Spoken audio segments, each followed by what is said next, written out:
નમસ્કાર દર્શક મિત્રો, હું છું આશ્લેષા પટેલ અને આપ જોઈ રહ્યા છો અર્થ પડકાર ન્યૂઝ।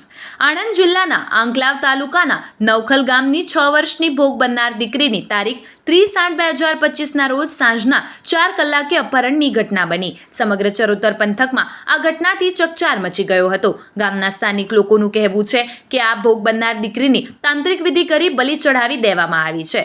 ખરેખર આધુનિક અને ટેકનોલોજીના ભારત દેશમાં આ ઘટના ખૂબ જ ભયંકર નિર્દયનીય છે।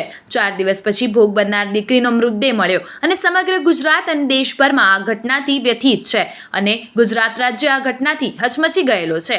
ત્યારે દીકરીના હત્યારાઓને કડકમાં કડક સજા અથવા મૃત્યુદંડ થાય અને આ ઘટનામાં જોડાયેલા અન્ય આરોપીઓને પણ પકડી એમને પણ આ મુજબ ફાંસીની સજા થાય એવી આપ શ્રી દ્વારા ગુજરાત સરકારને અરજ અને વિનંતી સાથે સમાજમાં એક દાખલો બેસાડવામાં આવે એવી વિનંતી કરીએ છીએ અને સદર કેસની તપાસ ઝડપથી પૂરી થઈ સદર કેસ લડવા માટે સ્પેશિયલ સરકારી વકીલ શ્રીની નિમણૂક કરવા વિનંતી છે।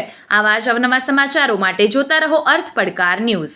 અંકલાવથી સંવાદદાતા સંજય। જોતા રહો અર્થ પડકાર ન્યૂઝ અને અમારી ચેનલને લાઇક, શેર ને સબસ્ક્રાઇબ કરવાનું ભૂલશો નહીં।